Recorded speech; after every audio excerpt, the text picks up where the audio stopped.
la Bible a dit, le Saint-Esprit a dit, que celui qui croit en moi, des sources d'eau vive couleront de son sein. Donc ta citerne est toujours remplie, toujours renouvelée. L'eau ne stagne pas et ça ne pourrit pas. Donc bois l'eau de ta citerne et ne va pas chercher l'eau de quelqu'un d'autre. Amen. Parce que Dieu a donné à chacun une citerne. Ensuite il dit, tes sources doivent-elles se répandre au dehors? C'est-à-dire que quand tu bois ton eau, si elle est douce, c'est pour toi. Mais ne veux pas demander à ton camarade, l'eau que tu bois là, c'est comment? Toi, ton eau est comment? Non. Ça veut dire que les femmes, dans vos foyers, n'allez pas divulguer ce qui se passe dans vos foyers au dehors. Amen. Parce que celle à qui tu dis là, elle n'est pas en train de te construire, elle te détruit. Parce que les conseils qu'elle va te donner, ce ne sont pas des conseils qui vont te faire du bien. Amen. Va vers des gens qui peuvent te donner des conseils, qui peuvent prier pour toi. Alléluia. Je n'entends même pas. Amen. Oui. Parce que c'est ce qui détruit nos foyers. Si moi, quelqu'un a un problème dans son foyer, vient me trouver, ah ma soeur, je dis non, on n'a qu'à prier, ton mari va changer. Chaque fois qu'une femme va trouver quelqu'un d'autre pour lui parler des problèmes de son foyer, qu'on lui dit qu'il faut prier, elle va arrêter. Elle va arrêter. Mais si on l'encourage, elle va continuer. Parce qu'il y a des femmes aussi qui aiment bien écouter les affaires des autres foyers.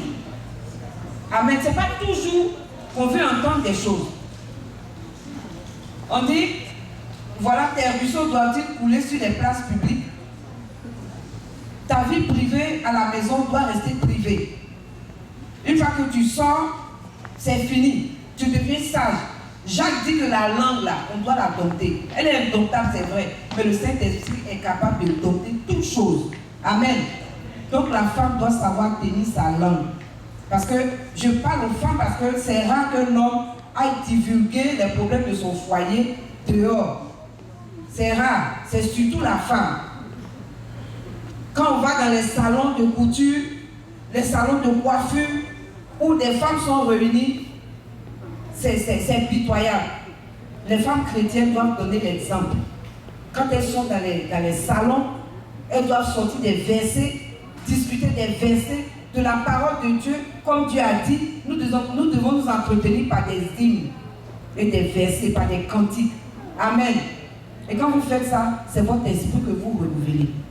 Amen. Alors que quand c'est les critiques, vous détruisez votre esprit. Et il y a la colère en vous. Il y a les sentiments négatifs en vous. Et quand vous arrivez à la maison, dès que votre mari parle, votre chair réagit. Parce que vous avez tué le Saint-Esprit en vous. Amen. Ensuite, il dit que ta source soit bénie et fais la joie et fais ta joie de la femme de ta jeunesse. Oui, ça je parle aux hommes. Il y a des hommes qui ont souvent des femmes et une fois qu'ils sont devenus, comme on le dit, grands, ils se disent que la femme ne leur convient plus. Alors que c'est celle que Dieu t'a donnée.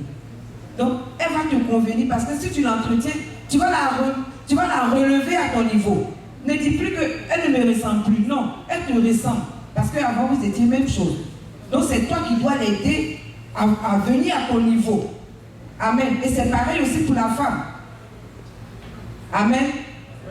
Je pense que si Marcel n'est pas là, il arrive. Ok.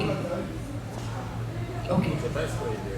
Donc, on dit, biche des amours gazelles, pleine de grâce, sois en tout temps délivré de ses charmes, sans cesse épris de son amour.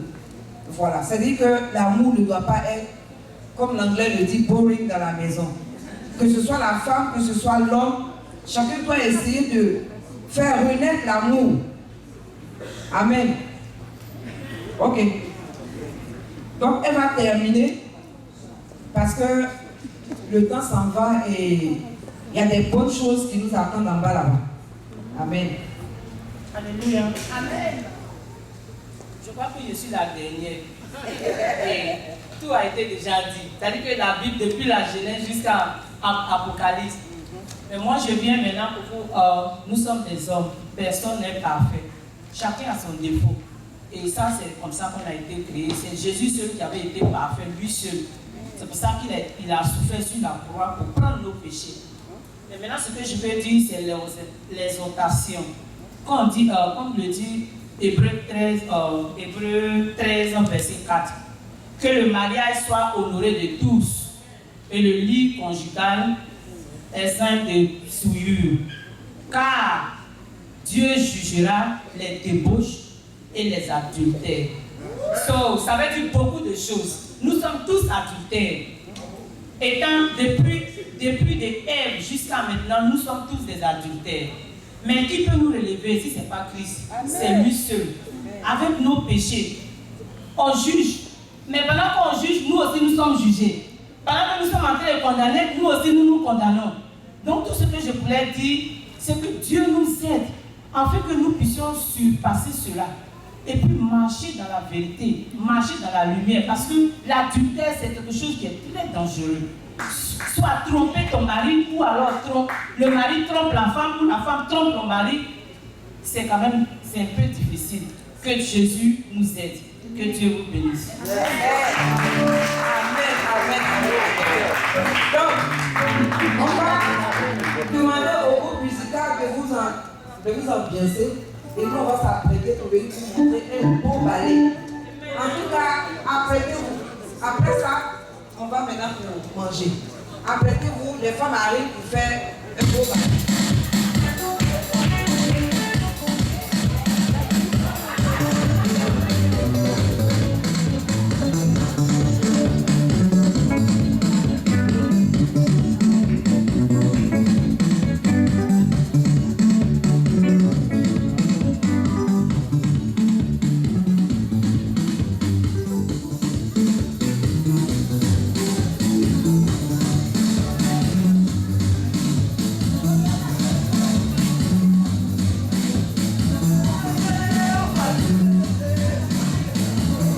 Venez, on va louer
Après,